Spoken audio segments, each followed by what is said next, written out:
segredos de família dos casos dos nossos jogadores de futebol. Porque a gente só pensa em Copa, então vamos lá. E hoje a gente vai falar sobre um caso que estava bem repercutido na mídia, que foi do Rodrigo Góes, né?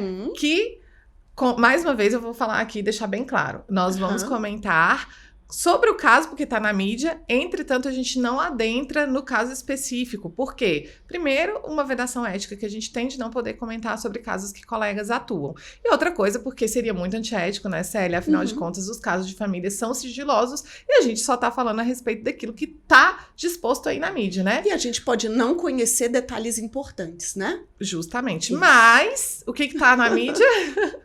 Que o Rodrigo se relacionou com uma moça e aí ela acabou engravidando de gêmeos. E ele, por não saber ali se realmente era filho dele ou não, enfim, fez uma oferta no valor de R$2.000 de pensão alimentícia. Obviamente que ela não aceitou, porque, como a gente sabe, os nossos jogadores brasileiros geralmente jogam em times internacionais e ganham aí, faturam aí seus milhões de reais. Isso. E ela teve uma gestação de alto risco, gestação de gêmeos, geralmente de alto risco, né? E acabou, então, sendo fixado alimentos em 20 salários mínimos. Eu acredito, Célia, que isso tenha sido, inclusive, é sobre isso que a gente vai falar hoje, alimentos gravídicos, porque foram fixados alimentos provisórios. Então, você percebe que nem esse detalhe a gente tem, né? Sim. São as notícias. São as notícias. Mas, muito provavelmente, são os alimentos gravídicos. Isso. Então, é sobre isso que a gente vai falar aqui hoje. Eu sou Brenda Viana. Eu sou Célia Arruda. E você tá no Segredos de Família. Vamos falar sobre alimentos gravídicos, né? Sobre a possibilidade da questão dos alimentos gravídicos. Como que funciona isso. E o que me fez acreditar que seria alimentos gravídicos é principalmente pelo fato de que, para você conseguir alimentos... entrar com a ação de alimentos no rito de alimentos, você precisa entrar com uma ação onde você comprove a obrigação alimentar ou o parentesco. E isso você só faz por meio de uma certidão de nascimento, né? E até onde consta ali na mídia, ele não teria certeza se os filhos seriam dele realmente ou não. E né? mesmo assim foi condenado a pagar a pensão. Sim. E sabe qual que foi Olha eu aqui então de fofoqueira. E sabe qual que foi a justificativa dele para ter oferecido apenas os R$2.000? A irrepetibilidade dos alimentos. Porque assim, como assim, Brenda, os alimentos, a irrepetibilidade dos alimentos? Os alimentos são irrepetíveis. Ou seja, você pagou a pensão alimentícia, entende-se que aquele valor foi utilizado para a sobrevivência daquela criança. Então, se ao final constatar que não era filho dele, é isso. Fica lá para trás. Isso. E eu costumo dizer que eu adoro essa expressão, alimentos, né? Quem recebeu, comeu. Não tem como devolver, Brenda. Alimentos são irrepetíveis mesmo, né? Agora, em tese, né? Que eu falei assim, pagou a pensão alimentícia, descobriu que não era filho, ficou para trás. Em tese. Por quê? A gente tem o artigo 871 do Código Civil. Eu não sou muito boa de decorar artigo não, tá, Célia? Mas esse eu sei porque eu falo bastante nele. Que diz que quando você paga alimentos no lugar de quem deveria pagar, você pode entrar com uma ação de cobrança. Entendo que seria na vara civil e não na vara de família. Em relação àquela pessoa que deveria. Dentro da nossa doutrina, a discussão seria contra quem você poderia cobrar. Se você poderia, por exemplo, cobrar em relação àquela genitora que ingressou pedindo alimentos, ou apenas em relação ao pai. Qual que é o seu entendimento? Aquele que vier a ser identificado como pai, né? Uhum. Porque não sendo o pagador, então ele pagou por dívida de outra pessoa. Primeiro, deixar bem claro aqui que esse risco existe mesmo quando a gente fala nos alimentos gravídicos, mas ele não é completamente aleatório, né? A fixação não é completamente aleatória. Para que os alimentos gravídicos sejam fixados, existe ali um indício, um início de prova, algo que consiga dar ao juiz um mínimo de segurança para imputar aquela responsabilidade àquele pai. E também a criança, ela tem direito a um pré-natal bem estruturado.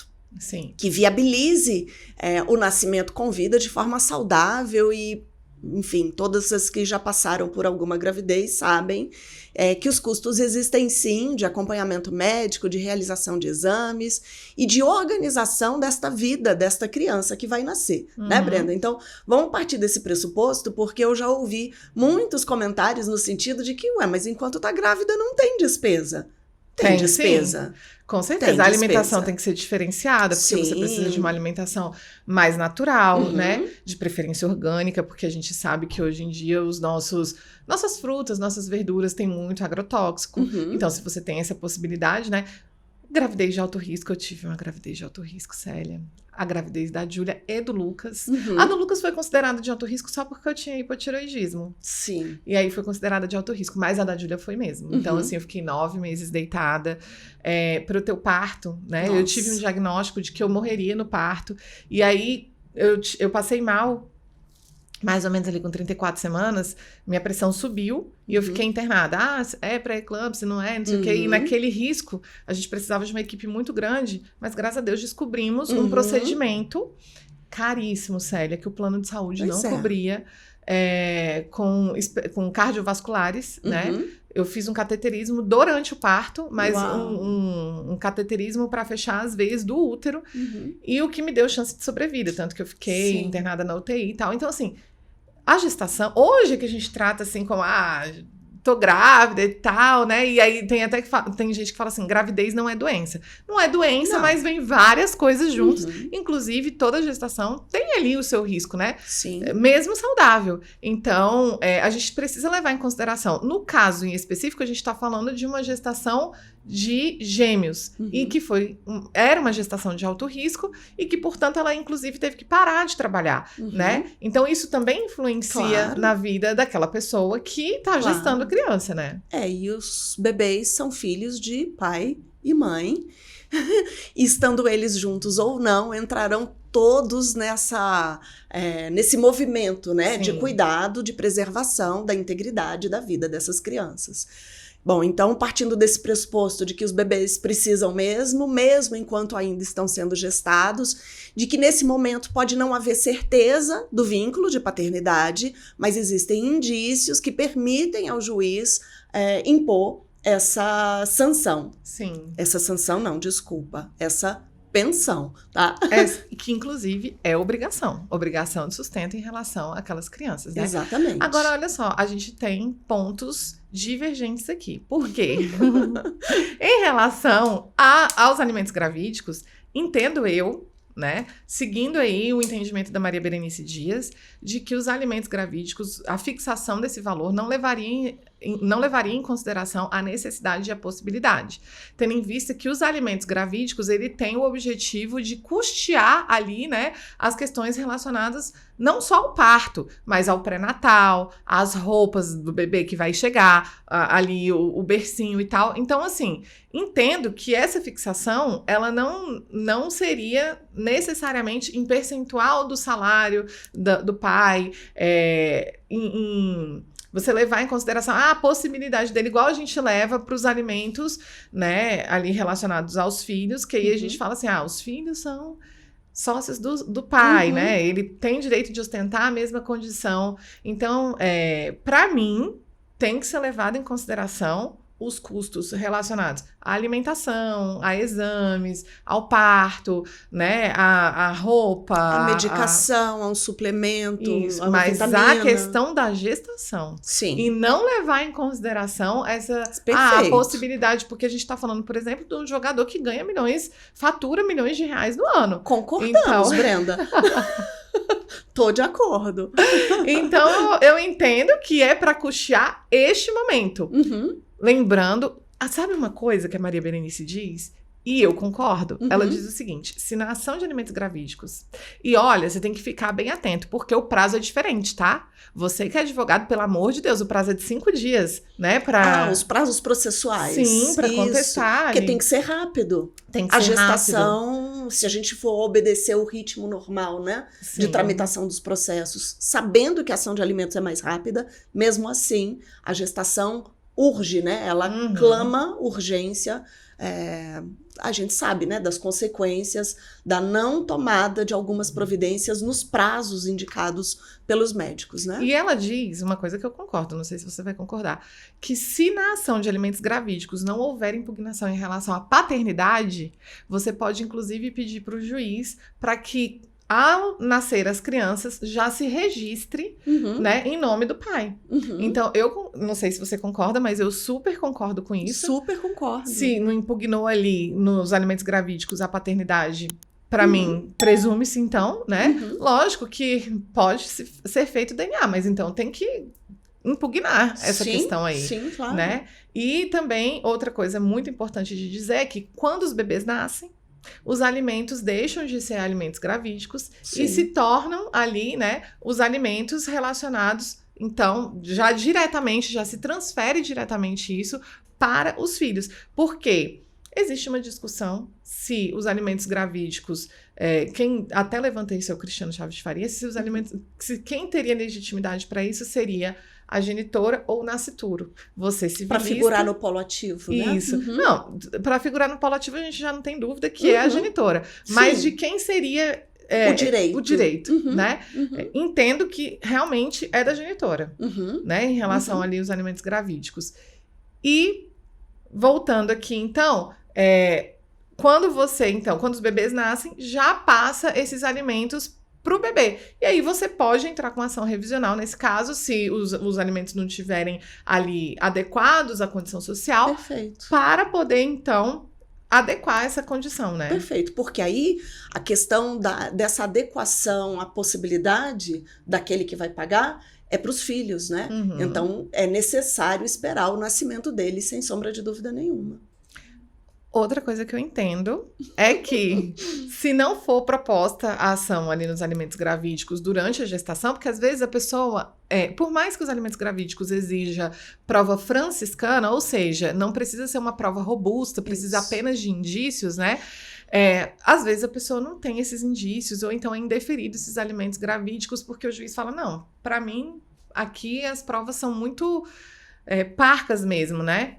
Superficiais, não é verdade? Então, ou às vezes não tem nenhuma, né, Brenda? Às vezes contas, não tem nenhuma. Às vezes Relacionamento extraordinário, único, enfim. Um encontro ali que a pessoa aconteceu num bar e tal, numa coisa. Sim. E aí, o que eu entendo é o seguinte, passou esse tempo da gestação, você realmente confirmou que aquele filho era daquela pessoa, né, de quem você estava acreditando que fosse, entendo também que caiba a ação de cobrança de acordo com o artigo 871, quando você paga ali os alimentos. Então, você pode juntar todas as notas, todos os custos em relação à gestação e depois pleitear, no meu entendimento, né, os custos relacionados a isso. Você também entende assim? Aí eu tenho alguma resistência, Brenda, de verdade, eu tenho alguma resistência. Talvez pela tradição, por estar há mais tempo, eu tenho resistência pelo fato de que os alimentos são devidos a partir do momento que são fixados. Se existe alguma dificuldade na realização dessa prova e por isso não houve fixação antes, então as despesas que foram feitas anteriormente não poderiam ser reembolsadas. Eu sei que muitas pessoas falam nessa possibilidade de reembolso, mas quando eu estudo direito civil, eu gosto muito também de olhar para a vida real e o que a gente consegue com mais tranquilidade nos tribunais. E é muito difícil isso nos tribunais. Existe uma resistência muito grande também. Eu acho que a resistência maior, assim, pelo menos... Como eu vejo, tá? Seria, por exemplo, meu filho, sei lá, tem 3 anos, 4 anos, 5 anos, eu nunca pedi aquilo e depois eu vou entrar com uma ação de cobrança pelo 871 para pedir os custos que eu tive relacionado a ele. Até entendo cabível, tá? Eu acredito que ali dentro do prazo de 10 anos você pode pedir, tá? Por meio de uma ação de cobrança, é a minha visão. Só que, de acordo com o valor que foi fixado de pensão.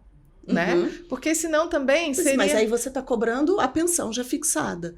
Se ela não foi fixada... Né? Sim. Não, para trás. Porque a gente sempre houve, pelo menos durante... Eu sou advogada há quase 14 anos. E durante todo esse período, o que eu entendi? A gente só pode cobrar alimentos da fixação para frente. Uhum. Sendo que existe essa possibilidade hoje, depois do Código de 2002, Uhum. né, de você entrar com uma ação de cobrança quando você paga alimentos no lugar de quem deveria pagar. Uhum. A resistência que eu vejo é que muitas vezes o juiz vai falar assim, ué, mas peraí, qual que seria esse valor, né? Seria ali realmente a metade desses custos, enfim, Uhum. pode ser uma resistência. Mas em relação aos alimentos gravídicos, especificamente, entendo que ali já tem as notinhas, né? Uhum. Ali já tem o custo, acabou a gestação 9 meses. Uhum. Ai, tem uma coisa também, Uhum. mas deixa, que eu sou Isso. daquelas, né? Que eu vou falando. Já tem as notinhas. Já tem as notinhas, você já sabe o valor total, Uhum. então fica muito mais fácil você dividir isso. A discussão que fica é, às vezes, a pessoa que tá ali, ela tem uma condição financeira melhor e ela Uhum. acaba fazendo um parto particular, enquanto o Sim. outro não teria condições de arcar com isso e tal. E aí seria uma discussão muito pontual. Uhum. Mas eu entendo que sim, o 871 também cabe aí. Eu tenho resistência. E que bom, né? Porque afinal de contas a beleza do direito tá aí, né? Perfeito. Na dialética, já pensou eu e Célia Arruda? Célia lá defendendo o genitor falando, não, peraí, já passou, queridona. E eu aqui, não, peraí, já pensou, Célia? Gente, meu sonho, Brenda, litigar contigo. Eu vou, se chegar lá pra mim, eu vou falar assim, ó, declino. Imagina, vai Sou ser maravilhoso. suspeita. A gente vai fazer acordo pros nossos clientes. Então tá ótimo. Agora, só pra gente finalizar aqui, Aham. desde quando é devido pra você, hein? O quê? Alimentos Sim. gravídicos? Muito boa pergunta, Brenda. São pontos cegos deixados pelo legislador, né? Uhum. Não dá, o legislador não consegue prever tudo, ele não tem como mesmo ele estabelecer todos os parâmetros. E aí o judiciário enfrenta junto com a gente, né, com a advocacia, o fechamento desses parâmetros. Eu entendo que é a partir do momento do Da pedido. fixação. Do pedido. Entrou, aí você acha, pra mim. Mas a divergência, ela é coerente. Sim. Pra mim, é desde a concepção. Isso. Descobriu que tá grávida, pode ter entrado, sei lá, com 5 meses, com 6 meses, mas... A divergência é super coerente, Brenda, porque eu entendo que não pode cobrar o valor que ficou pra trás. Uhum. E você entende que isso é possível. Sim. Então é perfeitamente coerente. E Vamos aí... ver a jurisprudência. Não, como e na jurisprudência também, né? Às Sim. vezes o juiz, ele vai ter esse entendimento de Sim. que é devido desde a concepção e outros desde a fixação. Lembrando que tem uma lei específica para alimentos gravídicos, mas a 5478, ela estabelece no artigo 13, parágrafo 2º, que em qualquer caso, Uhum. os alimentos são devidos desde a citação. Uhum. Então, Exatamente. Né? Então, Uhum. Porém, entendo que no caso de alimentos gravídicos é desde a concepção. E só uma observação, essa nossa divergência não quer nem dizer que eu não faria um pedido desse, judicialmente. Tudo depende muito, né, Brenda, da realidade que a gente recebe no escritório, do grau de vestir a camisa, já que a gente está pensando em Copa, né? Do grau que aquele relacionamento com o nosso cliente nos faz vestir a camisa dele. Olha, eu não me sinto completamente confortável, porém, este caso me traz peculiaridades que me deixa mais segura, né? Para poder, mesmo não sendo o meu entendimento aquele que me deixa confortável, nesse caso eu consigo criar uma argumentação que me permita fazer a defesa dessa pessoa. Então, isso é legal na divergência, né? A gente precisa conhecer, respeitar essa forma diferente de pensar sobre o mesmo assunto para que, eventualmente, a gente até mude de ideia, né, Brenda? E o direito é isso, né, Célia? Porque o direito é uma dialética. E não é engessado. Então, assim... Então, quando a gente concorda com tudo, a gente cresce menos. É verdade. Bom, o que fica aqui alimentos gravídicos. É possível, né, você pedir durante a gestação provas franciscanas e Célia Arruda entende que é desde o pedido, eu Isso. entendo que é devido desde a concepção. Isso. Célia Arruda entende que você não pode cobrar se ali o seu pedido foi indeferido ou se você Isso. não quiser ter pedido ali durante a gestação, porque muitas vezes a pessoa tá ali num momento frágil também. Não e são ela decisões fáceis. não são. E Não aí, são. às vezes, a pessoa fala, eu vou passar por tudo isso na gestação e tal, e às vezes ela não vai pedir, mas entendo que pode pedir depois por meio de uma ação de cobrança. A Célia, ela entende já que não. E o que fica aqui também é a questão da irrepetibilidade dos alimentos, né? No sentido de que pagou essa pensão, você não vai poder cobrar, porque, na verdade, a parte, e daí também essa discussão, né, de quem seria o direito. Foi para os bebês, né? Sim. O pagamento foi para os bebês. Sim. Eu entendo. Em razão deles. Isso, eu entendo que descobrindo quem é o pai, pode ingressar contra o pai. E se a mãe estiver de má fé, ela sabia que não era, pode cobrar dela também. Inclusive, a gente tem alguns casos aí, quando se descobre adultério, que inclusive paga indenização por danos morais nesse sentido, né? Seria um tema bom esse, hein? Vamos fazer pro próximo, então? Vamos. Tem caso na seleção, hein? Ai, tá escolhido já o tema, então.